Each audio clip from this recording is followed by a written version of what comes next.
ज्ञानी पाठ की पढ़ाई करते हैं। ईश्वर ने मनुष्य की रचना की थी, तब जीवन के लिए अनेक चीजों का दान भी दिया था। उन सब में भाषा का दान सर्वश्रेष्ठ है। मनुष्य अपने भावों और विचारों को भाषा के माध्यम से ही व्यक्त करता है। भारत एक बहुभाषी राष्ट्र है। यहाँ कई भाषाएं बोली जाती हैं। कभी कभी एक शब्द के दो भाषाओं में अलग अलग अर्थ होने के कारण मनोरंजक स्थिति बन जाती है। प्रस्तुत पाठ में दो भिन्न भाषी पड़ोसियों की बातचीत है। उनमें से बंडू भाऊ की मातृभाषा मराठी है और सुदामा की मातृभाषा हिंदी। दोनों की बातचीत में कुछ ऐसे शब्द आए हैं जिनका अर्थ मराठी और हिंदी में अलग है और मनोरंजक स्थिति निर्माण हुई है। कुछ शब्द हिंदी और मराठी भाषाओं में एक जैसे हैं, लेकिन उनके अर्थ अलग अलग हैं।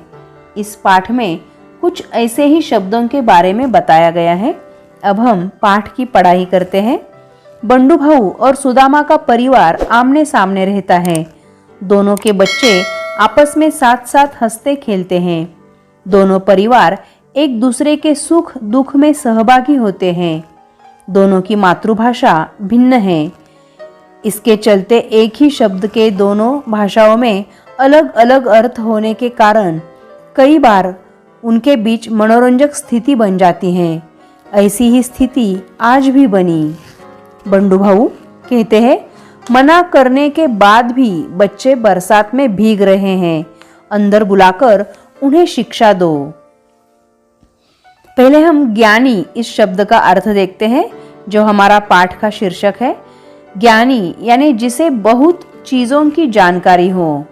और बंडू भाऊ यहाँ पे क्या कहते हैं, मना करने के बाद भी बच्चे बरसात में भीग रहे हैं, अंदर बुलाकर उन्हें शिक्षा दो। सुदामा कहता है, अरे बंडू भाऊ, मैं क्यों शिक्षा दूं? शिक्षा तो उन्हें विद्यालय में मिल जाती है। यहाँ पर हमें दो अलग अलग अर्थ दिखाई दे रहे हैं। बंडू भाऊ, तो क्या बच्चे ऐसे ही भीगते रहेंगे? सुदामा कहता है, बच्चे तो बंदर होते हैं, इसलिए खेलते ही रहेंगे। बंडू भाऊ कहता है, लेकिन जब आसपास कहीं समुद्र नहीं है तो बच्चे बंदर पर कैसे जाएंगे?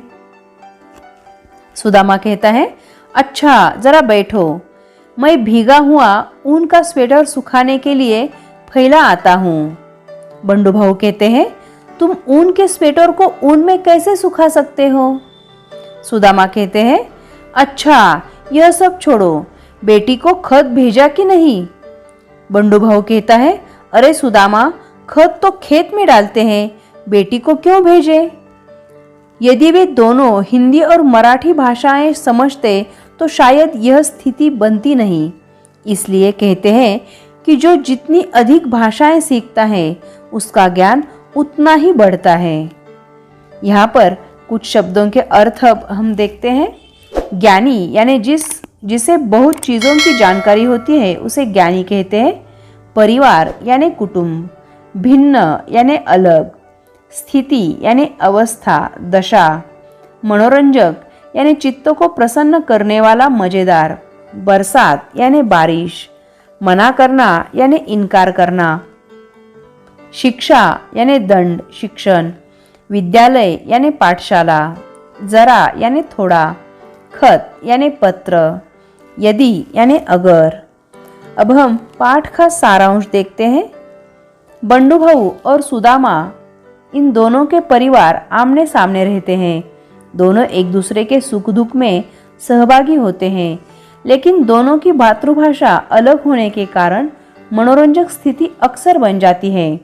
पाठ में बंडू भाऊ और सुदामा बातचीत कर रहे हैं। बातचीत हिंदी में हो रही है, लेकिन बंडू भाऊ उसमें मराठी शब्दों का इस्तेमाल कर रहे हैं और कुछ हिंदी शब्दों के अर्थ नहीं जानते हैं। इसलिए ऐसी स्थिति बनी है।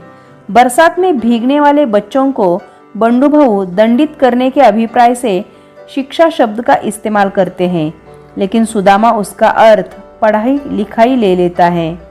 सुदामा बच्चों को बंदर कहता है तो अभिप्राय एक पशु से है लेकिन बंडू भाऊ उसका अर्थ समुद्र का बंदरगाह लेता है और समझ नहीं पाता।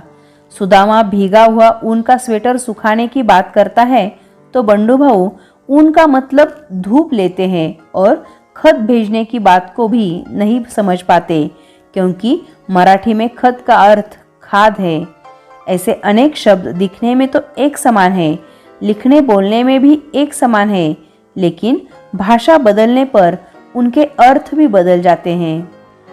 जिनको दोनों भाषाएं आती है उन्हें समझने में दिक्कत नहीं होती, इसलिए अनेक भाषाएं हमें सीखनी चाहिए।